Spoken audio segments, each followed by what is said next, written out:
Phone tapping కేసులో BRS వ్యవహారం దొంగే దొంగ అన్నట్టు ఉందని అన్నారు ప్రభుత్వ విప్ ఆది శ్రీనివాస్. 10 ఏళ్లు ఫోన్ ట్యాపింగ్ చేసిన దొంగలు దొరికిపోయారన్నారు. ఫోన్ ట్యాపింగ్ కేసులో బీఆర్ఎస్ నేత పాపం పండిందన్నారు ఆది శ్రీనివాస్. వాళ్ళ బురద తమకు అంటించే ప్రయత్నం చేస్తున్నారని మండిపడ్డారు. నిదర్శనంగా కలుగులో దాక్కున్నప్పుడు కూడా ఈ రోజు తప్పలేదు సెట్టు ముందుకు రావడానికి, విచారణలో పాల్గొనడానికి కోసం అనేటువంటి మాట సందర్భంగా చెప్తూ ఈరోజు చట్టాన్ని గౌరవించాల్సింది పోయి ఈరోజు వాళ్ళు ఈ టెలిఫోన్ ట్యాపింగ్లో మేమేదో టెలిఫోన్ ట్యాపింగ్ చేస్తున్నాం చెప్పినటువంటి ఓ దురుద్దేశాన్ని అపవాదును ఈరోజు మాకు అందించేటువంటి మాకు చెప్పేటువంటి ప్రయత్నం చేస్తున్నారు.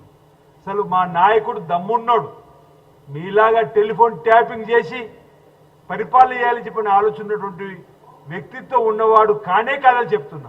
మా కాంగ్రెస్ పార్టీలో అంతర్గత ప్రజాస్వామ్యం కూడా కాస్త ఎక్కువ, మీలాగా నియంతృత్వ పోకడు మా పార్టీలో లేవు.